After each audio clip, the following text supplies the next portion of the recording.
Welcome back, students. In this video, I will talk about the load instruction and its delay and why we need sometimes to stall the pipeline. Okay, so let me talk about the load delay. Unfortunately, not all data hazards can be forwarded. So far we have seen data hazards in the previous video, but I'm going to show you a case where forwarding does not really work. Let us take a look at this example here. Okay, I have a load instruction that's going to load into register R12, and the next add instruction is going to read, okay, the value of R12. Now, this kind of situation can happen a lot in programming, not only the add, but also the OR and also the AND. They all depend on the load instruction. So we have a data dependence here. Where is the problem? The problem is that the load instruction takes place in the data cache, okay, in the memory stage. So we have to wait until clock cycle number 4 until we get the data at the output of the data cache. Now the problem is that the add instruction, okay, wants the data before that. So what's really happening is that, okay, when we cannot really forward backward in time. So we need the value of the data at the end of clock cycle number 3. But the problem is that the data is only available at the end of clock cycle number 4 because the load takes place in the memory stage, which is the fourth stage in the pipeline. So because of this, we cannot really forward back, okay, from the end of clock cycle number 4 to the end of clock cycle 3. We cannot really go backwards in time. So for this reason, forwarding does not really work. It's not really possible in this case. So we are forced to stall the pipeline, at least for one cycle. Okay, so we are forced to stall the pipeline until we have the data, and then we can forward. Now notice that for the OR instruction, it's possible actually to forward the data from the load to the OR instruction or to the AND instruction. So forwarding is possible, okay, to the second next and the third next instructions. It's only the next instruction, okay, it's only the add instruction that appears after load. It's not really possible to forward to this add instruction. So what is the solution here? Okay, well, first we have to detect that we have a read after write hazard after the load instruction. So this has to be detected first. And then what we have to do is that we have to stall the pipeline. So what is the condition for stalling the pipeline? Well, first we have to check that the instruction which is in the executed stage is a load instruction. So how do I know this? It's based on the memory read control signal. So if the memory read control signal is equal to 1, okay, it indicates that this is a load instruction because only the load instruction is going to read from the data cache. So therefore it will have the memory read control signal is equal to 1. So now the instruction, okay, the current instruction exists in the second stage of the pipeline. It's still in the decode stage. This is where we detect the hazard. It's detected in the decode stage. Now the load instruction will be the previous instruction, which is the load instruction, will be in the execute stage. So the current instruction exists in the decode stage, and the previous one, okay, which is the load instruction, will be in the execute stage. So if you have a data dependence, okay, then forward A will be equal to 1, or forward B is equal to 1. That indicates that the current instruction depends on the previous one, and the previous one is a load instruction based on the memory read control signal. So the action is to stall the pipeline. So what we have to do is that we have to stall because forwarding is not really possible in this case. So this is the condition for stalling the pipeline. Now, how do we stall the pipeline? We insert a bubble into the execute stage. So if the instruction, which is in the decode stage, in the second stage of the pipeline, cannot be executed, we have to insert a bubble into the execute stage, and the instruction which is still in the second stage of the pipeline will remain in the second stage of the pipeline. So what is a bubble? A bubble is just a no operation, a no op, that will just waste one clock cycle, because there is no way to allow the instruction. So we cannot allow the instruction in the second stage to move into the execute stage. We have to insert a bubble, and it was going to waste one clock cycle. So this is going to delay the dependent instruction that appears after the load instruction is going to delay it by one clock cycle, because we have this read after write hazard. Here's an example that shows stalling the pipeline. You can see that we have a load instruction followed by an add, and the add instruction depends on this load. It's going to read, okay, R12, which is written by the load instruction. Now, by the time the add instruction has reached the second stage of the pipeline, so at clock cycle number 3, we can detect. So the add instruction will be in the second stage, in the decode stage, and the load instruction will be in the execute stage. So at this clock cycle number 3, we have detected that we have a read after write hazard, and we cannot really forward because the previous instruction, which is in the execute stage, is a load instruction. So because of this, we have to stall the pipeline. So therefore, the instruction that exists, the add instruction that exists in the second stage of the pipeline, is going to remain in the second stage for one additional clock cycle. Now, the load instruction is allowed to proceed.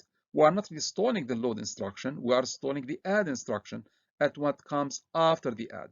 So the load instruction is allowed to proceed normally into the pipeline, and therefore the load instruction is going to load the data from the data cache at clock cycle number 4. We are going to insert a bubble. We are going to force a bubble into the execute stage, and then the add instruction.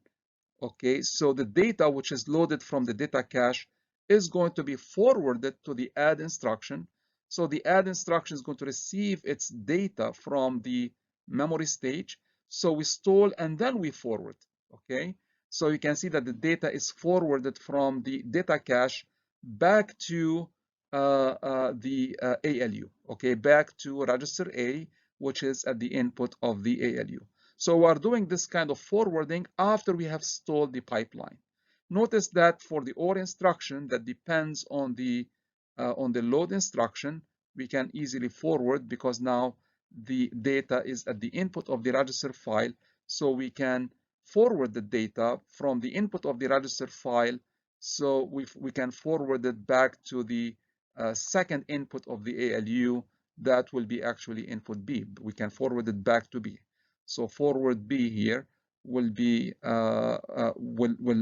so B will receive the data from the input of the register file. So this example shows the need to stall the pipeline only for one clock cycle. We can show these stall cycles in a timing diagram like this one. Okay, so in this example, I have the first load instruction is going to load into R11. And then the second load is going to read R11. So clearly we have read after write, we have a data dependence, and this would result in a stall cycle. So the instruction, the load instruction, which is in the decode stage, is going to wait for one extra cycle, okay, and it's going to remain in the decode stage, okay, until clock cycle number 4, and then we can forward, okay, the data from the memory stage back to the execute stage. You can see the data forwarding here is shown as a green arrow. Now notice that this add instruction is going to read R12. Okay, so it depends on the previous load instruction. So the previous load instruction is going to load R12. So again, we have to stall. Okay, so this data hazard is detected in the instruction decode stage. When the add instruction is decoded, we are going to detect that there is a data dependence, and therefore we are going to stall. So the add instruction is going to remain in the instruction decode stage for one extra cycle, and then we can forward the data from the memory stage back to the execute stage. So we have a second forwarding. And notice that we can also forward from the execute to the execute stage So here R3, okay, so this subtract depends on the previous R3. So we can do forwarding from the add to the subtract without the need to stall the pipeline. So we only stall the pipeline when there is a data dependence and the previous instruction is a load instruction. Now, how do we implement, okay, stalling the pipeline? So how do we implement stalling, okay, in the pipeline? So how do we implement this? So first we have to detect the hazard, and then we can stall the pipeline. Okay, so during the second stage, so the focus is on the second stage of the pipeline. During the second stage, we can decode the opcode, the function code to generate all the control signals. And during the second stage, we can detect the hazard. We can look at RS and RT. These will come from the current instruction, which is in the second stage of the pipeline. This is RS and RT, and we provide them as inputs to the hazard detect logic. So this hazard detect logic is the same as before. Okay, so it will take its inputs here, RD2, RD3, and RD4. These are the destination registers of the instructions that are in the execute, in the memory, and the write back stages. And also we have register write 2, register write 3, register write 4 that will show that we are enabling. Okay, so this indicates that we are writing to RD2, RD3, and RD4. Now, in addition to these, we need also one more control signal, which is called memory read. So this memory read control signal, if this signal is 1, it indicates that the instruction, which is in the execute stage, is a load instruction. So if this instruction is a load and we have, okay, a read after write, then here we have to stall the pipeline. So in addition to forward A and forward B, we have also to provide an extra control signal, which is called stall. So what this stall signal does, first is going to disable the PC, is going to disable the instruction register. So therefore, we don't advance the program counter and we do not modify the instruction in the instruction register. At the same time, is going to inject a bubble into the execute stage. So what is a bubble? A bubble is just a no operation. So how do we inject a bubble? How do we implement a bubble, okay, in the control? Well, it is just we clear all the control signals. So if you use 0 control signals, then this will be effectively a bubble. So 0 control means that the register write will be equal to 0, the memory read, the memory write will be equal to 0 and 0. So the important thing is that we don't write anything to the register file, and we do not really write anything inside the data cache. So as long as register write equal to 0 and memory write equal to 0, basically we are doing nothing. We are not really updating the register file. We are not really writing anything inside the data cache.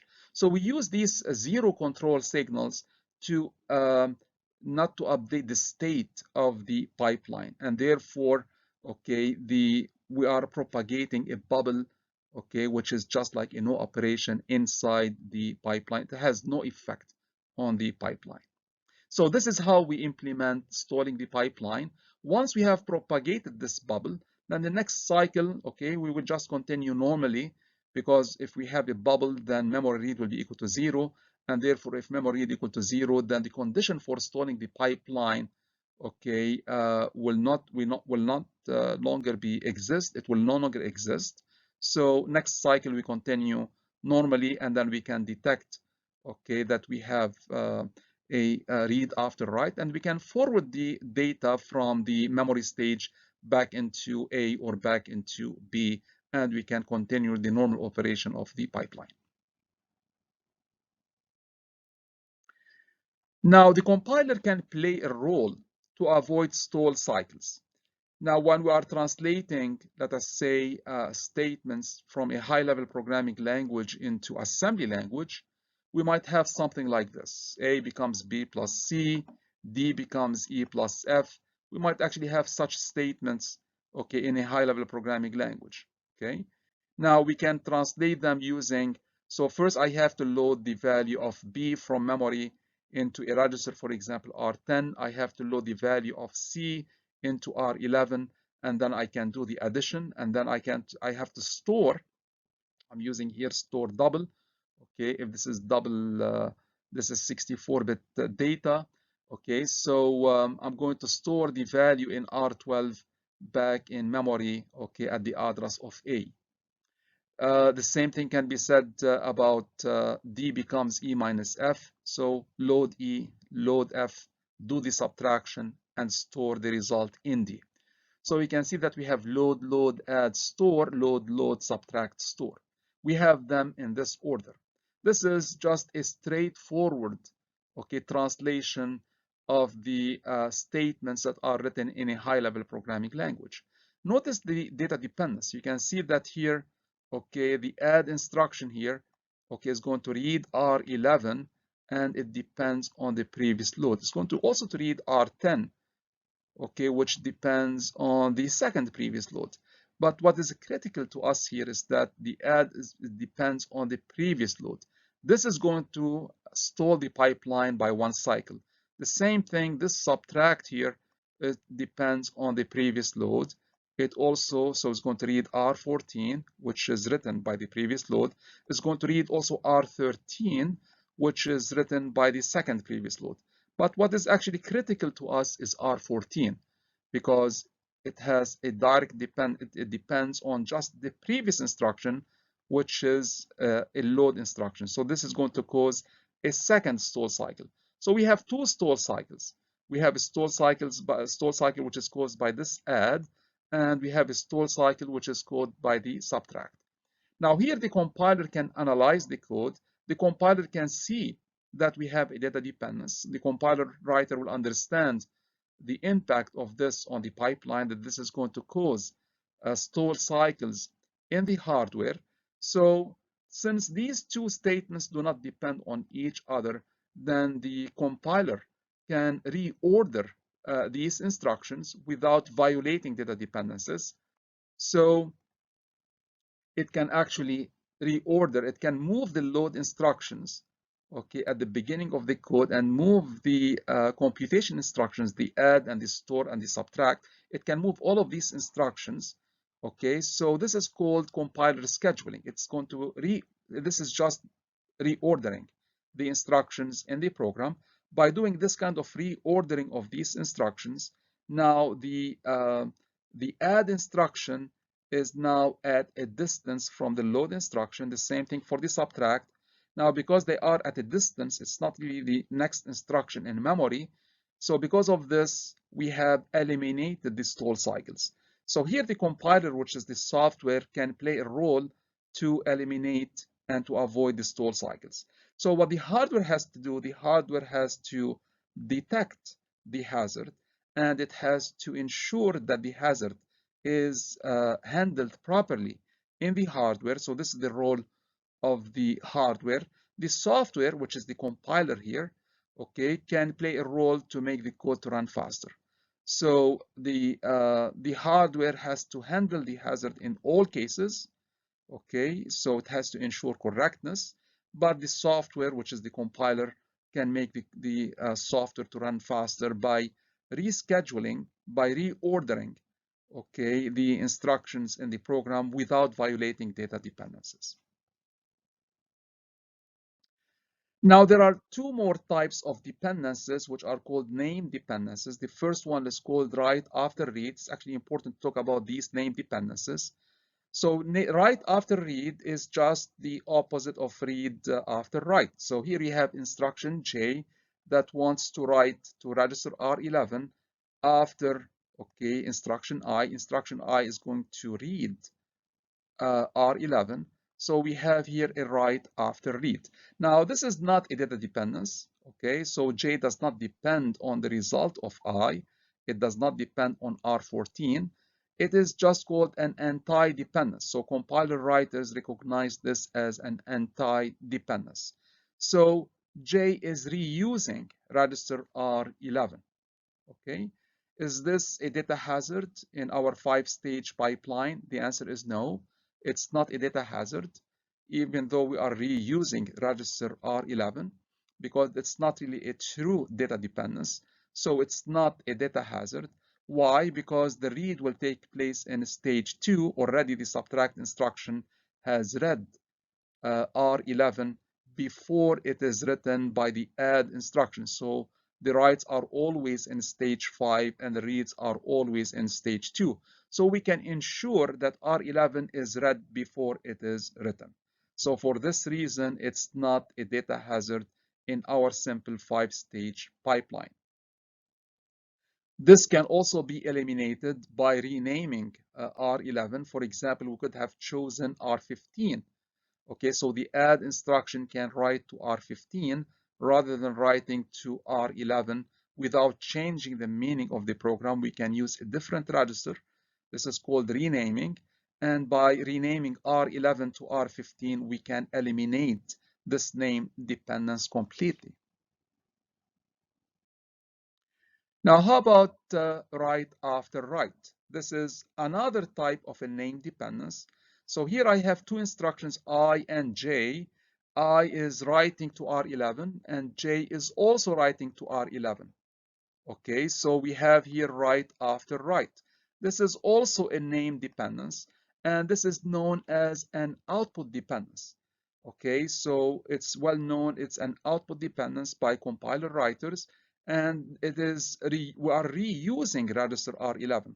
Now J might not immediately appear after I, but the dependence still exists. Okay, so as long as J writes to the same register as R11, you might say that actually, why are we reusing the same register R11? This is a valid question, but in practice, you might actually have some instruction in between, okay, that might read R11 and for example, produce a different result in another register. And then we have instruction J, which is rewriting register R11. So the name dependence can exist in real programs. And this is called an output dependence because we are writing to the same register. Is this a data hazard? Is it okay to have something like this? Well, in our simple 5-stage pipeline, this is okay. It's not a data hazard. It will not really cause any problem in the 5-stage pipeline because all the writes are ordered. They are written exactly in the same program order. They are always take place in stage 5 in the last stage of the pipeline. However, write after write can be a hazard in more advanced pipelines, in which if the writes take place in a different order, for example, if J completes before I, then this can be a hazard. So it can be a hazard in a more complex pipeline. It's not a hazard in our simple 5-stage pipeline. Again, we can eliminate, okay, output dependence completely by renaming R11. I could have chosen a different register for the add instruction. The add instruction can write to another register, for example, R15, and the name dependence, this output dependence can be eliminated completely by renaming. So this ends my presentation about load delay and the pipeline stall. My next video will be about control hazards and branch prediction. Thank you for watching.